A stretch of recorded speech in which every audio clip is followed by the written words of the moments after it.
Hey, what's going on, guys? It's no secret that the Tal Rasha Meteor Wizard is one of the strongest builds in Season 28. I've already covered a Lightning Aetherwalker version for around Greater Rift 115 speeds. Today we're going to be discussing the Cold Comet variation, which is capable of under 3-minute 130s. The Comet rune freezes enemies on impact, bringing an amazing crowd control element to the Meteor. So let's first talk about the various items that we have that are buffing our Meteor damage and the way that Meteor functions. The Mimpo of Twilight. Meteor Shower rune is now applied to all cast meteors and deals 400% increased damage. Not only does this give you a massive damage increase, but 7 meteors will fall from the sky every time you cast it. This item is mandatory to the build. We're going to run it in the armor slot of the Kanai's Cube.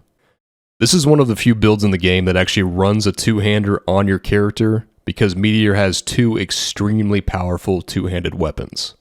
The first is the Grand Vizier. Reduces the arcane power cost of Meteor by 50% and increases its damage by 400%. This is really pretty much a mandatory item as well. That resource cost reduction on Meteor is extremely important to make sure that you can spam your meteors. And then we'll also be running the Smoldering Core. This reads, lesser enemies are now lured to your meteor impact areas. Meteors deal 50% increased damage on consecutive hits to the same target. This stacks up to 10 times. Again, just another massive damage increase. You can run either one of these two-handed weapons on your character and cube the other. It doesn't really matter either way. Run whichever one rolls better on your character. Then we have Nilfur's Boast Boots. Increase the damage of Meteor by 600%. When your Meteor hits 3 or fewer enemies, the damage is increased by 900%. Again, just a straight up damage increase there that gets even more powerful, especially on single targets. Alright, now let's talk about the Tal Rasha set. This set is based around dealing all 4 types of elemental damage that the wizard is capable of. That's Arcane, Cold, Fire, and Lightning. So the 2 set, damaging enemies with any of those elements will grant immunity to that element and cause a meteor of the same damage type to fall from the sky. This only occurs if the wizard has Meteor on their action bar, and the same meteor cannot happen twice in a row. So these free meteor casts from the 2-piece are just kind of a nice added benefit to the build. We are not going to be actively worried about trying to get these free meteors to happen. And the 4 set reads, Arcane, Cold, Fire, and Lightning attacks each increase all of your resistances by 100% for 8 seconds. And then attacking with Meteor reduces the cooldown of Teleport by 1 second. So this version of the build isn't going to have the crazy movement of the Aetherwalker version, but it does have decent movement with resetting the cooldown of Teleport by spamming your Meteor, and we're also going to run the Illusionist passive, which we'll get into later, to also help with this. And then the 6 set reads, attacks increase your damage by 2000% for 8 seconds. And then each of those elements, Arcane, Cold, Fire, and Lightning attacks, add 1 stack. At 4 stacks, each different elemental attack extends the duration by 2 seconds, up to a maximum of 8 seconds. So this all sounds more complicated than it actually is. We just have to make sure that we're dealing all 4 types of elemental damage. We're going to have 2 abilities passively dealing damage to take care of 2 of these stacks. Storm Armor will take care of the lightning, and then Familiar Sparkflit will take care of the fire. Our Teleport is going to deal arcane damage, and then of course the meteor that we're spamming is cold damage. So we're going to run 5 pieces of the Tal Rasha set: the helmet, chest piece, gloves, belt, and pants, and then the Ring of Royal Grandeur in the cube to get the 6-piece bonus. We're also going to be getting the 3-piece Auguild set, so we're running the shoulders and the bracers. So the Auguild set is simple but powerful. The 2 set reads, reduces damage taken by 15% and then increases damage dealt by 30%. And the 3-piece reduces damage from elites by 30% and increases damage against elites by 30%. Magic Weapon imbues your weapon for 10 minutes, increasing your damage by 10%. But the main reason to run this is for the Deflection rune. When you perform an attack, gain a protective shield for 3 seconds that absorbs 4% of your life and damage. So this is obviously a great defensive boost, and this also pairs great with the Squirt's Necklace. So while you're not taking damage, damage dealt is increased by up to 100%. So of course, any shields that you have up, if you take damage, that damage will be taken away from the shield before your health, therefore protecting this Squirt's buff. Teleport is our movement ability. And then when you arrive at your destination, you're going to cast a short-range wave of force that deals arcane damage. Again, taking care of the arcane part of our Tal Rasha set. This also stuns all nearby enemies for 1 second. Spark Flint Familiar.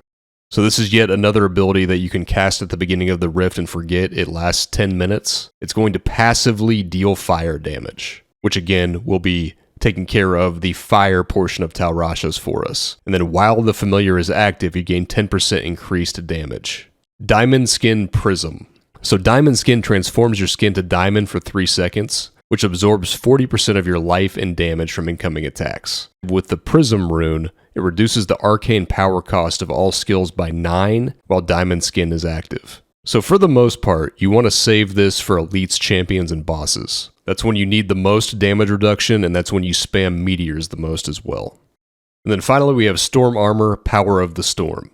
So again, an ability that you're going to cast at the beginning of the Rift. It's going to last 10 minutes, and then you're going to periodically shock nearby enemies for weapon damage as lightning. Again, taking care of the lightning portion of the Tal Rasha set.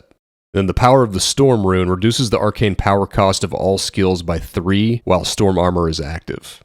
Storm Armor is paired with the Halo of Karini, one of the most powerful damage reduction items the wizard has available. This reads, you take up to 80% less damage for 5 seconds after your Storm Armor electrocutes an enemy more than 15 yards away.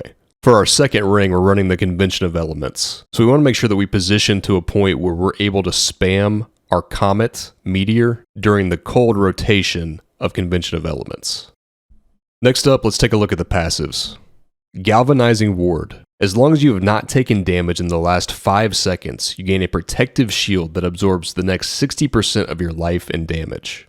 Again, another amazing shield to help keep us alive, and then also keep that Squirt's Necklace damage increase going. Audacity. You deal 30% additional damage to enemies within 15 yards. So there's some passives with Wizard that are kind of personal preference. I prefer Audacity in speedruns with this build. I like to teleport into a group, stun everything, and then you start spamming meteors, the meteors start hitting the ground, and everything starts to become frozen. So that's how I like to play it. We are running the Zay's Stone of Vengeance in this build, so it has some anti-synergy with Audacity. And then at times, you're going to have Oculus circles from your followers spawning that are outside of this 15-yard radius as well, and you're going to want to get into those. So it's kind of up to you if you like running Audacity. You can absolutely switch it out for Power Hungry, which you deal 30% additional damage to enemies farther than 30 yards. And again, that does synergize better with the Zay's Stone. There are versions of this out there that even run both. So play around with that, decide how you want to play the build. If you like being up in the enemy's face, or if you'd prefer to kind of stay back a little bit more and run Power Hungry. Illusionist. When you take more than 15% of your maximum life and damage within 1 second, the cooldowns on Mirror Image, Slow Time, and Teleport are reset. And then when you use Mirror Image, Slow Time, or Teleport, your movement speed is increased by 30% for 3 seconds. And then finally, Elemental Exposure. Damaging enemies with Arcane, Cold, Fire, or Lightning will cause them to take 5% more damage from your attacks for 5 seconds. Each different damage type applies a stack, stacking up to 4 times. Elemental damage from your weapon contributes to elemental exposure. So truly, in my opinion, the only passive that I would say is mandatory is the Galvanizing Ward. You could swap any of these other 3 out for various things. So we've already talked about Power Hungry.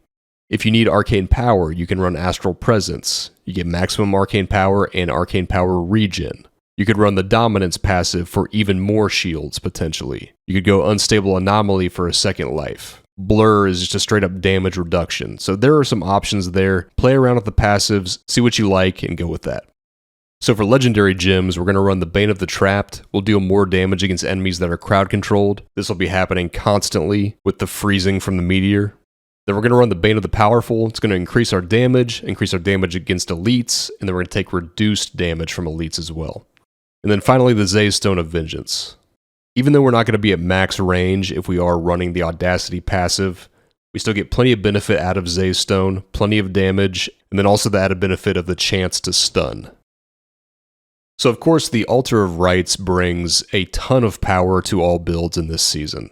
But there are 2 passives on the Altar of Rites that I want to talk about that are extremely good for Wizard this season. The first being the Arcane Power on Crit. We normally would not be able to get arcane power on crit with this build, so getting it for basically free with the altar is really nice. And then the second one is just immunity to crowd control effects. This is extremely good for the wizard, and this build in particular. Not having to worry about any kind of crowd control, just having complete immunity to that passively all the time. Alright guys, I think that's about it. There will be a D3 planner link in the video description with all the correct stats on gear. Thank you very much for watching, and I will see you next time.